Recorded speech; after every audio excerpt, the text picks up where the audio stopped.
Hey, what's up guys? Destin here, ADM Off-Road. Thanks for stopping by and checking out today's video. We're going to be talking about the top 5 mistakes I made since owning this Jeep Wrangler TJ. Now this is my 1997 Jeep Wrangler TJ. I've had it for about 6-7 years, and since then we've done a lot of modifications to it, building it up, getting it ready for off-road, and I'm really happy with the outcome. But along that journey I've made a few mistakes I thought were interesting I wanted to share with you. For the first mistake, let's talk about the upgrades I did to the engine pretty early on into the build. A lot of people like to do like larger fuel injectors, intake exhaust. My first mod on this was an electrical fan, basically swapping out the mechanical fans for an electric fan, in theory removing some of the mechanical load off of the engine, gaining a little bit of horsepower. Now in theory it definitely works. You will notice a difference, and I did for about 8 months until I started having issues with the fan. And this is mainly because I didn't do my research and I just bought a cheap fan that I thought was going to work. After installing the fan, I noticed the fan itself didn't pull a lot of air through the radiator as the factory fan did. The stock clutch and fan, even at idle, you can pull a shit ton of air through that radiator and fan shroud at idle. This fan could not compete with the stock clutch fan. So about 8 months later, I started having an issue where I was blowing fuses. Now, California gets really hot. We get about 110 to 115 degrees in the summer. When you are up on a mountain and you're blowing fuses on your fan, trying to reject heat off that engine, you've basically thrown reliability out the door. So if you're going to do this modification, make sure you get a fan that is at least equal to or greater than the performance of the stock fan. The second thing is buy quality fans like Flexolite, Mishimoto, or Champion. You want to go with a quality fan. Don't buy cheap stuff, because then you throw reliability out the door. And that's going to lead to my second mistake on this Jeep Wrangler TJ. This engine is a very stock engine. It's not built or high performance. There's no reason for me to improve the performance of the cooling system and how I reject heat off of the radiator. It's a stock engine.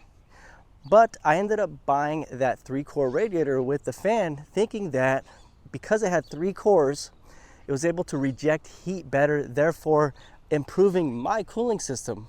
So here we are, fast forward a couple months. I've got the stock fan shroud and clutch back in the engine compartment and everything's going well. I've become a lot more reliable at that point until I get a hairline crack in that 3-core aluminum radiator. But then I started investigating because I was at the time looking for a replacement radiator, and I found an article that talks about 3-core radiators not being better than 2-core radiators because of the tube width design. I'm going to leave the link in the description box below. Go ahead and check it out for yourself. The main differences between the 2-row and the 3-row radiators are the tube width and design. The stock radiator here has a 1-inch tube width. The 3-row radiator has a smaller imported design or metric tube width. So even though those are stacked 3 high, the article states that this radiator here would still reject heat much better. So if you're looking for a radiator, you definitely want to ask the manufacturer or challenge the online ads, because they avoid these issues and they don't tell us the tube width design. This will also tell us the origin of where it's manufactured. Most of these imported designs come from China. They're cheaply made. They don't last long. And when it comes to reliability, to me, that is the most important. So if I were to buy a new radiator, I was going to keep my stock radiator because it offers the most genuine quality and parts, and it's reliable. Whereas the Chinese version or even the imported design does not offer the reliability. As you guys seen, that radiator only lasted about 8 months. Now if you're looking for a high performance radiator, go with companies like Flexolite, Champion, or even Mishimoto. They have some high performance radiators with actual US standard tube widths, and I just don't see any reason why I would buy and spend that money and buy into these high performance radiators when this is a stock engine. So that's going to be my second mistake, is basically buying something I thought was going to be better for my cooling system. So that's going to lead us to our number 3 mistake. Be aware of fake non-genuine parts. There are deep fake parts out there, and there are people out there to scam and rip you off. My third mistake was buying parts on Amazon and eBay. I've bought in spark plugs, wires that say they're NGK, genuine parts, Motocraft. These parts, I get them and it turns out that they are deep fake.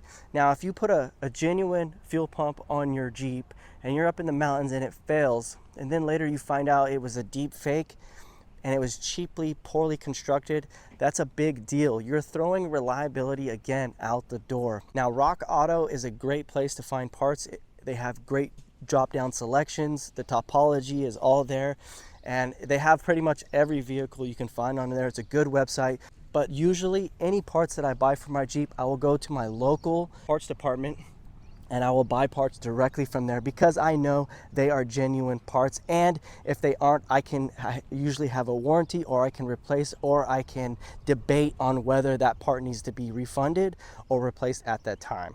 My fourth mistake, moving along, it has a lot to do with buying cheap parts again, and that was buying a cheap soft top for this Jeep Wrangler TJ. I made a big mistake buying a cheap eBay soft top, thinking that it was going to be as good as the same quality, and it was not. I quickly learned that I was having zipper issues. I couldn't roll up or roll down the rear window. It got so bad where I had to hand sew on the windows to the top. If I hadn't have wasted the $300, I would have been that much closer into owning the right soft top for this Jeep of better quality. And this one has already lasted me about 4 to 5 years compared to that one soft top that started failing. The zipper started failing in the first days or week of owning that top. And I ended up just buying the soft top, best top, and I've been happier ever since. That's gonna be my third mistake, and it's gonna kind of move along into my fourth mistake.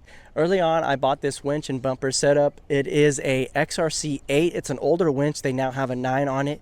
The 8 is almost enough to move around this Jeep. If I were to replace it, I would definitely go with a 9, 10, or even 13,000 pound winch, something I didn't know early on owning this Jeep. So it's on the smaller side and it works, but I would rather have a larger winch. Now, this winch originally came with a steel cable and it was manual controls only. The standard today is wireless controls with synthetic line, winch line 100 feet. I had the pendant on here and I was maneuvering the Jeep to help pull someone out of some mud, and I ended up running over that manual pendant controls, and in the end of the day I was stuck having to repair this when I could have been 50 feet away wirelessly, not worrying about a cable that could possibly fall off my Jeep and get ran over.